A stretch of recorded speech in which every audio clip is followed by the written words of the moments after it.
Hey, welcome to Leader Feeder. It's Kirk, and we're here with practical leadership tips for you and your team. So before we get started on today's episode, I wanted to take a moment just to mention our Plant Manager Excellence Program. We're doing a public workshop version, meaning that you can send your plant manager or plant managers from multiple sites to a central location. We're going to do it just outside of Chicago, easily accessible for lots of folks. So if you have plant managers that you think want to really hone in on what it takes to be a really effective plant manager, have an ownership-like mentality and how to think like an owner, build on a little bit on their financial acumens, and really make sure that they're thinking about operational excellence and how to get their people to help achieve that, the Plant Manager Excellence Program public workshop might be for you.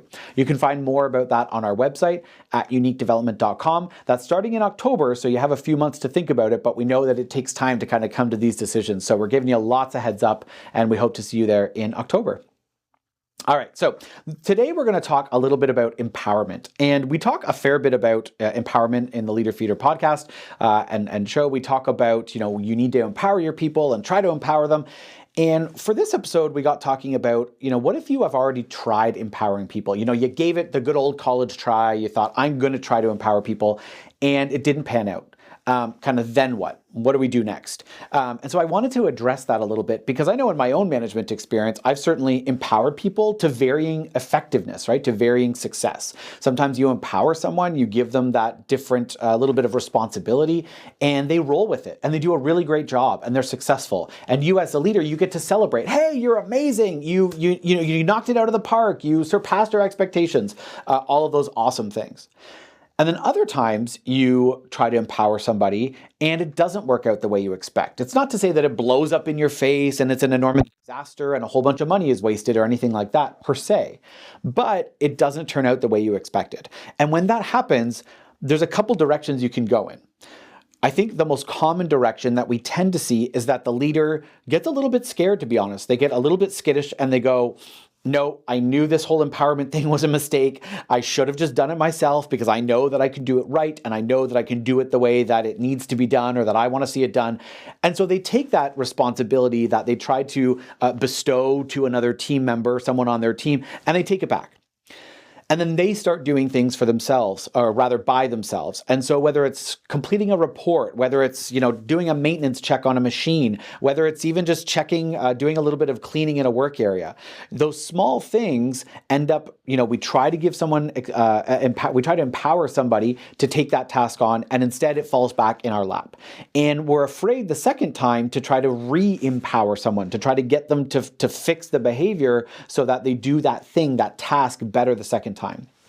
And I think it's something that causes a fair bit of frustration because I think many leaders want to believe in the best in their employees and they want to go, yeah, my people want to do well, but what happens when they don't do well or when they don't meet the leader's expectations for a particular task or assignment?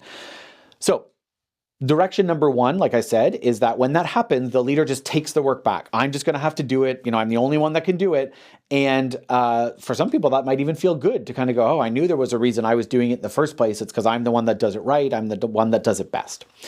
However, if you think about, that approach, it's a vicious cycle, right? It's a cycle that just goes down. It's a race to the bottom because how many things can the leader possibly take back before they've got too much on their plate? And a leader that's trying to have a proactive approach to running their team or their department, they're trying to free up a bit of time so they can be more present, checking in with their team. The more things they take back, probably some of you are familiar with the idea of the monkeys on your back. How many monkeys can you pile up on your back before it's really hard to move? It's hard to get anything done because you're hunched over, got all these monkeys on your back. So you've got to make sure that when something does, you try to empower someone and it doesn't go as expected, the result isn't as good as you'd like.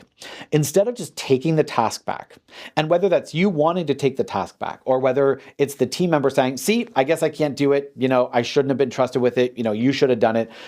What I want to encourage you to try is clarifying and correcting and not taking the task back. So when they're trying to, calibrate a machine or whatever it might be, when they're, doing a task and it doesn't go the way you expected, think to yourself, what exactly didn't go as I expected? Was the entire thing a disaster? In most cases, the answer is no. Not everything was an entire disaster. Sorry. In most cases, the answer is not yes, right? The answer is no. No, not everything was a complete disaster. There were a few things that weren't done correctly or up to a certain standard. So then ask yourself, as a leader, did I clarify the standard? Was I clear on what my expectations were? Or was I more vague than I would have liked to? We do this interesting activity in our training programs where we divide the room into two teams. And on the left side, we give them a set of everybody a piece of paper with the same thing on it. And on the right side, we give them a different piece of paper, but everyone gets a piece of paper with that same writing on it. Now, I'm going to kind of let you in on the secret. Everyone on the left gets a piece of paper that says, line up in order without talking or making any motions or gestures. Okay. On the right side, there says line up from tallest to shortest without making any, without talking and without making any gestures or anything. So on the left, they're just told to line up. And then they're also told, the second part of the piece of paper says, raise your hand so the instructor can confirm whether or not you did the task correctly. But it just says line up against the wall. On the right, it says line up against the wall, tallest to shortest. And same thing, raise your hand when you think you've completed the task so the instructor can let you know. This is an activity in the power and importance of clarity, because here's kind of the trick of it. The instructor, whatever happens on the left side, whenever the left side raises their hand, and remember, these are the ones that were told just line up. The instructor says, nope, do it again, not correct. And so they kind of get confused because they've usually arranged themselves by height, although it's not always that, but that's usually what they pick, because when you can't communicate, it's hard to do things like dates of birth or seniority or anything like that. It's a lot easier just to kind of look at everyone's height and arrange yourselves accordingly. But the instructor purposely goes, nope, that's not what I had in mind, rearrange, do it again, still not right. On the right side, they go tallest to shortest. And I should mention that because they're on opposing sides of the room, the left side can see what the right side is doing. And so they'll often kind of mimic it, because some of them realize early on, well, we weren't told how to line up. We were just told to line up. The right side is given the strict instruction of go tallest to shortest. So they do it. They raise their hand, and the instructor, looks like that kind of happy teacher and goes, great job. You did it. Awesome. And the idea is that whoever gets it first wins. And often the left side actually finishes sooner than the right side because they're just told to line up. And yet it's always the right side that wins. And the debrief to this is really important, because once you sit down and you say, left side, what was your task? They say, oh, well, we were told to line up. Great. Right side, what was your task? And they say, well, we were told to line up tallest to shortest. Oh, interesting. So then when you do the debrief, you're asking them, you understand, or the other side understands what task they were asked, and then you have to say to them, so why did you fail the task and why did you succeed at the task? And usually someone will bring up, well, we weren't told how to line up, and no matter how we lined ourselves up, you told us it was wrong. How is that fair? And you're like, yeah, that's a great question. Think of when a leader doesn't provide clear instructions. They know what they want. They know what they expect, they know what they're looking for, but they don't communicate what they're looking for clearly or effectively. So then whatever they're going to get back, they're going, no, that's not what I wanted. That's not what I had in mind. And that same thing, coming back to empowerment, that same thing can happen. When you empower someone, you have to make sure that you're giving them the tools to be successful in whatever task you're trying to empower them to do. And one of the biggest tools you can provide is clear instructions, clear expectations. We say on this show a fair bit recently that the supervisor, a leader's job is to relentlessly remove ambiguity. And so you want to ask yourself, have I given really clear instructions? Because if the task comes back not done properly or not done to the level you expected, the first thing you want to ask is, did I clarify effectively enough? Did I give clear enough instructions? Okay. And so if you're taking the task back because you're like, oh, they don't get it, first ask yourself, is it actually because I didn't clarify well enough? And if I could clarify, if I could say, hey, this is the way you did it, here's the way I would have liked to see it done, let's try this again. And even the second time, it might still not be done perfectly, but again, we get better and better as we clarify and as that person gets better at doing it the way we'd like them to do it. I'd also encourage you to think about your role as a leader. A lot of leaders are really good at their jobs, but they're not necessarily good trainers. And that's an important distinction, because as a leader, you do spend often a fair bit of time training people to do stuff. But if that's not something that comes naturally to you, if that's not something that you're good at, if it's not something you enjoy, then it's kind of understandable that the idea of empowering is perhaps even exhausting is the right word, because you're thinking, I got to train this person to do it, and then they're not going to do it right, and I got to fix it. And, so instead you just do stuff yourself. But I encourage you as a leader to remember that a big part of your role is to empower others, to train people to do stuff. And so don't expect necessarily that the first time you ask someone to do something, the first time you are empowering someone on your team to try something new, maybe don't have the expectation that they should do it perfectly. Have an expectation instead that there will be a small miscommunication in how they do it and what your expectations are, and that you're going to need to clarify.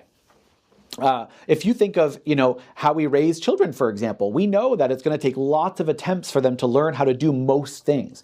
And I'm not certainly saying that your team members are children by any means, but people learning in general, it's an iterative process. We learn a little bit, then we make some mistakes, we learn from those mistakes, we do better the next time.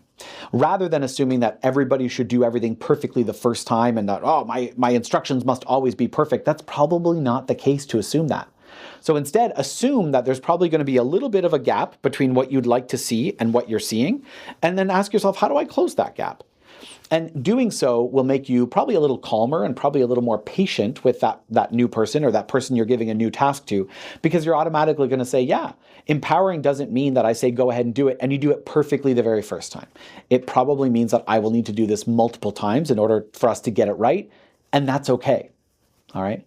So I really encourage you when it comes to empowering, if you've tried it already, first of all, kudos to you, because if you've been a leader that's tended to hold stuff close to you and you've thought to yourself, I'm just going to take care of it myself, and now you're trying to empower and it feels like it's kind of, coming back at you in a negative way, kudos to you for making that attempt, because that's also you learning, right? That's you trying something new. So give yourself a pat on the back rather than going, I tried this and it completely failed. And instead just ask yourself, what do I need to tweak or do a little bit differently? The other thing, kind of the last thing that I'll mention that I want you to think about is the learning zone. So many of you are familiar with the idea of the learning zone model. There's 3 concentric circles, so 3 circles that get bigger and bigger. And in the innermost circle, it's our comfort zone. It's the things that we're good at doing. It's typically the things we like doing. We find it sort of easy. We can do it to some degree on autopilot. It's all good. The next level is what we call the learning zone, and that's where we do a lot of our learning, right? So it's things where it's not completely out of our wheelhouse. It's not something that we have no connection to, but it's new information. It's a new task, right? And then the third zone is the panic zone. And the panic zone is where we don't want to be. Now, if you think about old school leadership, we did tend to put people in the panic zone a lot. It's that whole sink or swim mentality, baptism by fire. They're either going to figure it out or they're going to drown, and then we're going to know whether or not they're a good fit. And maybe to some degree, maybe in certain industries, that is an effective method. But I don't agree that in most cases, that's the way to do it, to just throw someone in the deep end and see if they survive. I think the better method in most cases is to, instead of pushing them out of their comfort zone all the way to the panic zone, where they feel overwhelmed, where they don't understand what's going on, they can't sort of get traction. Instead, you want to push them into the learning zone, where it's new information, new work, new tasks, but sort of within the realm of what they can handle, and it's not going to immediately overwhelm them. And you've almost primed them a little bit. So instead of me being like, hey, have you ever seen this machine before? And the person goes, no. And I go, well, good luck. Instead, I take the time, well, this is what this machine does. This is its function. This is how it kind of works. Let me walk you through some of the basics. And then I say, okay, I want you to try it yourself a little bit. So that's how we go from comfort zone to learning zone, rather than comfort zone all the way to panic zone. I'll also mention, as a side bonus, if you want to call it that, if you push too many people too often from their comfort zone to their panic zone, you might eventually lose them, because people don't like being pushed into their panic zone. And if they feel like every time they have to try something new or different, you're just going to put them out to left field and overwhelm them and stress them out, they'll probably disconnect, right? They'll probably leave because they want to go somewhere where there's a bit more of a structured training program in place, so they're not constantly overwhelmed by what they're learning or what they're being expected to learn. So you might say, baptism by fire, sink or swim, it's all good. But lots of other companies are cluing in that that's not the best way to train people, and they're providing more structure. And in terms of remaining competitive when it comes to keeping employees on board, it's important to remember that putting people, too far out too often is gonna scare them a bit. So coming back to this empowerment idea, ask yourself, what would they're in their comfort zone now, what would the learning zone look like versus the panic zone? And that's sometimes a tough question, but think yourself, when have you been expected to learn something really big or really new and you found it overwhelming or scary? And how can you sort of minimize that a bit for your employees? What instructions or clarity can you provide so that it's a less overwhelming task or job task that you're asking them to try out?